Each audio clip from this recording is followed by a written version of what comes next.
마지막 절 함께 읽겠습니다. 그가 또한 우리를 새 언약의 일꾼 되기에 만족하게 하셨으니 율법 조문으로 하지 아니하고 오직 영으로 함이니 율법 조문은 죽이는 것이요 영은 살리는 것이니라. 돌에 써서 새긴 죽게 하는 율법 전문의 직분도 영광이 있어 이스라엘 자손들은 모세의 얼굴에 없어질 영광 때문에도 그 얼굴을 주목하지 못하였거든. 하물며 영의 직분은 더욱 영광이 있지 아니하겠느냐. 정죄의 직분도 영광이 있은즉 의의 직분은 영광이 더욱 넘치리라. 영광이 되었던 것이 더 큰 영광으로 말미암아 이에 영광될 것이 없으나 없어질 것도 영광으로 말미암았은즉 길이 있을 것은 더욱 영광 가운데 있느니라. 아멘. 오늘 본문은 신학적인 내용이 담겨 있습니다. 내용은 그렇게 어렵지 않은데 이해하지 않고 읽게 되면 전혀 해석이 안 되는 본문입니다. 그래서 오늘은 신학적인 내용을 다루고 난 후에 본문은 짧게 설명하고 넘어가도록 하겠습니다. 본문을 보면 새 언약이 나옵니다. 그러면 옛 언약도 있다는 말인데 여기서 율법 조문이라는 그 표현이 옛 언약입니다. 그럼 옛 언약은 무엇이고 새 언약은 무엇일까요? 쉽게 말해 모세를 통해 우리에게 주신 계명이 율법이고 하나님은 이 율법을 주시면서 이스라엘 백성에게 이 언약을 지키면 나의 백성이 되는데 지킬지 물어보셨고 이스라엘 백성은 지키겠다고 해서 둘 사이에 언약이 체결되었습니다. 출애굽기에 보게 되면 두 번이나 이 언약을 맺는 장면이 나옵니다. 하나님은 절대 이스라엘 백성들에게 강압적으로 하거나 또는 언약을 맺으라고 강요하지도 않았습니다. 먼저 출애굽기 19장 3절에서 8절을 읽어드리도록 하겠습니다. 모세가 하나님 앞에 올라가니 여호와께서 산에서 그를 불러 말씀하시되 너는 이같이 야곱의 집에 말하고 이스라엘 자손들에게 말하라. 내가 애굽 사람에게 어떻게 행하였음가? 내가 어떻게 독수리 날개로 너희를 업어 내게로 인도하였음을 너희가 보았느니라. 세계가 다 내게 속하였나니 너희가 내 말을 잘 듣고 내 언약을 지키면 너희는 모든 민족 중에서 내 소유가 되겠고 너희가 내게 대하여 제사장 나라가 되며 거룩한 백성이 되리라. 너는 이 말을 이스라엘 자손에게 전할지니라. 모세가 내려와서 백성의 장로들을 불러 여호와께서 자기에게 명령하신 그 모든 말씀을 그들 앞에 진술하니 백성이 일제히 응답하여 이르되 여호와께서 명령하신 대로 우리가 다 행하리이다. 모세가 백성의 말을 여호와께 전하며 이걸로 끝이 아닙니다. 모세는 하나님은 모세를 통해 다시 한번 물어보고 또 언약을 체결하게 됩니다. 이번에는 간략하게 기록되어 있습니다. 출애굽기 24장 3절입니다. 모세가 와서 여호와의 모든 말씀과 그의 모든 율례를 백성에게 전하매 그들이 한 목소리로 응답하여 이르되 여호와께서 말씀하신 모든 것을 우리가 준행하리이다. 이렇게 맺은 언약을 옛 언약이라고 합니다. 그러나 이 언약은 이스라엘 백성들이 일반적으로 어김으로 파기가 되었습니다. 물론 이 언약에도 속죄의 제도가 있었습니다. 피 흘림의 제사를 통해 죄를 속죄함으로 언약을 유지할 수 있었습니다. 히브리서 9장 19절에서 22절을 읽어드리도록 하겠습니다. 모세가 율법대로 모든 계명을 온 백성에게 말한 후에 송아지와 염소의 피 및 물과 붉은 양털과 우슬초를 취하여 그 두루마리와 온 백성에게 뿌리매 이르되 이는 하나님이 너에게 명하신 언약의 피라 하고 또한 이와 같이 피를 장막과 섬기는 일에 쓰는 모든 그릇에 뿌렸느니라. 율법에 따라 거의 모든 물건이 피로써 정결하게 되나니 피 흘림이 없은즉 사함이 없느니라. 사람들 중에는 왜 피를 흘려야 하느냐? 하나님께 불경한 표현인데 드라큘라도 아니고 피를 좋아하시냐고 말하기도 하는데 그런 이유가 아니라 피에 생명이 있고 죄는 죽음이기에 피로써 정결케 하는 것입니다. 우리는 죄가 이렇게 무서운 것임을 깨달아야 합니다. 그러나 죄가 만연해지고 모든 사람들이 죄를 짓고 더 이상 회개하지도 피 흘림의 제사도 드리지 않자 언약은 완전히 폐기되었고 심판이 임한 것입니다. 그러나 하나님은 이것으로 끝난 것이 아니라 새 언약을 준비하셨는데 놀라운 것은 이 언약의 주관자도 대상자도 하나님이시라는 겁니다. 인간의 연약함을 아시기 때문입니다. 그래서 하나님이 죄인을 구원하시기 위해 예수 그리스도를 이 땅에 보내셨고, 성육신하신 예수님께서 죄인을 구속하기 위해 십자가의 피를 흘렸으며, 그 십자가에 죽으신 예수님을 믿음으로 십자가의 보혈의 피로 공로로 힘입어 누구든지 구원을 받는다는 그 언약이 바로 새 언약인 것입니다. 예수님의 말씀입니다. 마가복음 16장 24절입니다. 이것은 제사함을 얻게 하려고 많은 사람들을 위하여 흘리는 바 나의 피 곧 언약의 피니라. 그러므로 이 새 언약을 지키고 완성시킨 인간의 공로는 하나도 없기에 은혜라고 말하는 것이고, 이 소식이 우리에게 생명을 주는 기쁜 소식이에 기쁜 소식의 의미를 담은 복음이라고 하는 것입니다. 그럼 이 언약을 어디에 보관했을까요?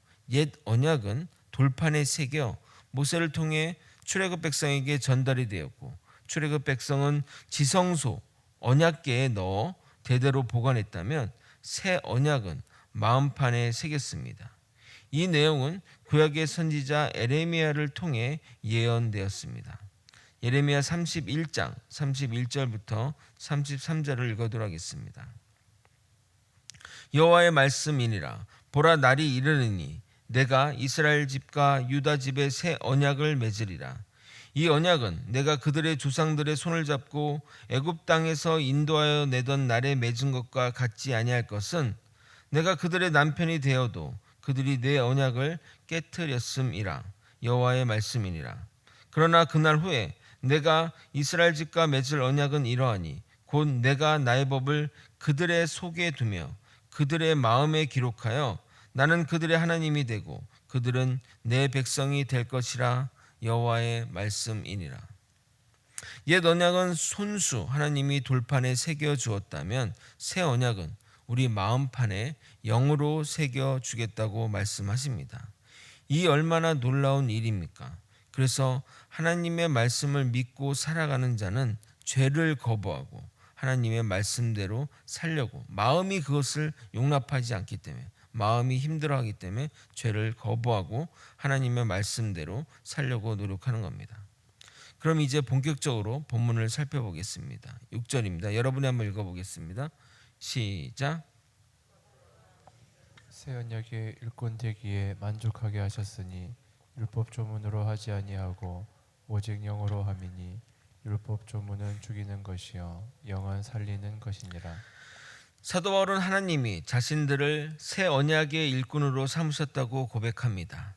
그러면서 옛 언약의 상징인 율법 조문을 언급하는데, 그 이유는 고린도 교회에 침투한 거짓 사도들이 옛 언약을 가지고 고린도 교인들을 미혹시키기 때문입니다.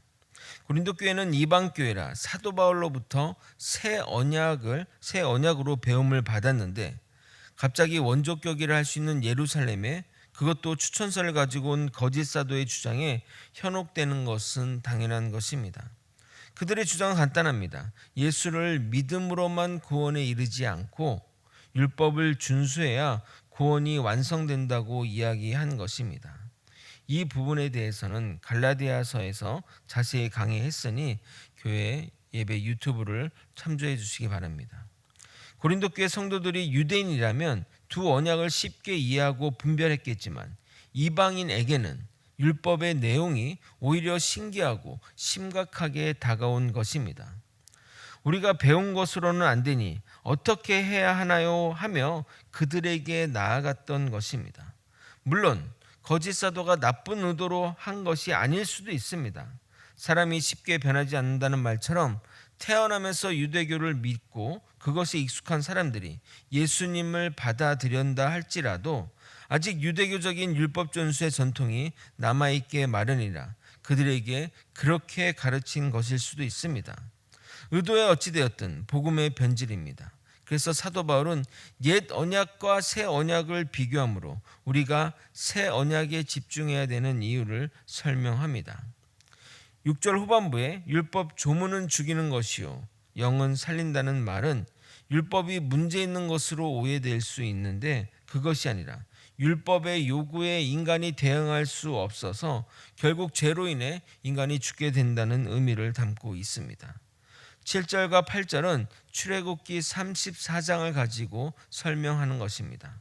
하나님을 만나고 온 모세 얼굴에 광채가 나서 이스라엘 백성들이 쳐다볼 수 없었는데, 그러한 사라질 영광에도 대단한데, 그런 영광에도 대단히 임하는데, 영의 직분의 영광은 더욱 영광이 있다고 말하는 겁니다. 먼저 출애굽기를 보겠습니다.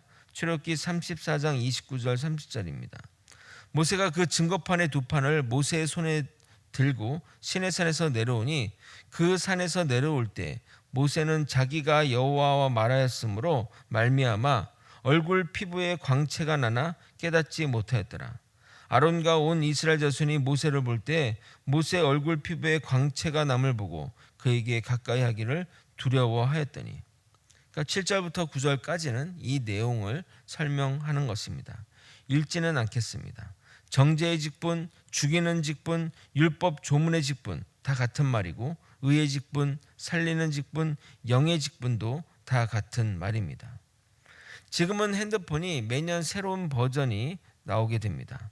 버전이 바뀌면 가격도 오르지만 디자인이나 성능이 좋아지고 여유가 된다면 최신 버전으로 사고 싶은 것이 인간의 마음입니다. 아무리 과거 좋은 핸드폰이라 할지라도 새로운 버전이 나오면 인기가 떨어지고 가격도 떨어지고 찾는 사람도 떨어집니다. 시간이 더 지나면 단종이 되어 나오지도 않습니다. 그렇지 않습니까? 10절과 11절의 내용이 이런 내용입니다. 옛 언약이 새 언약으로 대체되었고 옛 언약이 이루지 못한 부분을 새 언약이 이루어냈습니다. 옛 언약은 인간의 제약으로 이제 폐기되었고 새 언약이 우리에게 주어진 것입니다. 그러므로 옛 언약이 영광스러웠다면 새 언약은 더욱 영광스러운 것입니다. 10절 11절을 표준 세번역으로 읽고 설교를 마치도록 하겠습니다. 참으로 이런 점에서 지금까지 영광으로 빛났던 것이 이제는 훨씬 더 빛나는 영광이 나타났기 때문에 그 빛을 잃게 되었다고 하겠습니다. 잠시 있다가 사라져 버릴 것도 생길 때의 영광을 입었으니 길이 남을 것은 더욱 영광 속에 있을 것입니다. 말씀을 정리하겠습니다. 사도 바울은 자신의 사명이 하나님께 받은 새 언약의 증거자라고 말하며 자신이 전하는 새 언약의 우월성을 옛 언약과 비교하여 설명합니다. 옛 언약을 이야기하는 이유는 거짓 사도의 주장을 무력화하기 위해서입니다. 옛 언약은 모세에게 주어진 율법의 조문이고 인간의 제약으로 인해 폐기된 언약입니다. 이런 인간의 연약함을 아시고 하나님은 새 언약을 주셨는데 우리가 아무것도 한 일이 없음에도 주님의 은혜로 완성해 주셨습니다. 그래서 새 언약은 의의 언약, 살리는 언약이 되는 것입니다. 나는 아무것도 아닌데 율법의 조건을 완성하시고 우리에게 새 언약의 결과물만 주신 예수님을 굳건하게 믿어 주님 앞에 부끄러움 없이 바로 서는 저와 여러분이 되시길 예수님의 이름으로 소망합니다. 다 함께 기도하시겠습니다. 하나님의 뜻을 따라 살아가는 믿음의 백성들 되게 도와주옵소서. 여전히 우리는 율법을 지킬 수도 없고 죄인된 존재지만 하나님이 우리의 인간의 연약함을 아시고 예수 그리스도를 통해서 율법의 모든 조건을 완성하셨습니다. 그러므로 나의 구주 되신 예수 그리스도를 믿음으로써 오직 주님으로만 구원받는다는 믿음으로써 살아가는 우리 모든 주의 백성들 되게 도와주시옵소서. 사랑이 많으신 예수 그리스도 이름으로 기도드렸나이다. 아멘. 주기도문으로 예배를 마치겠습니다.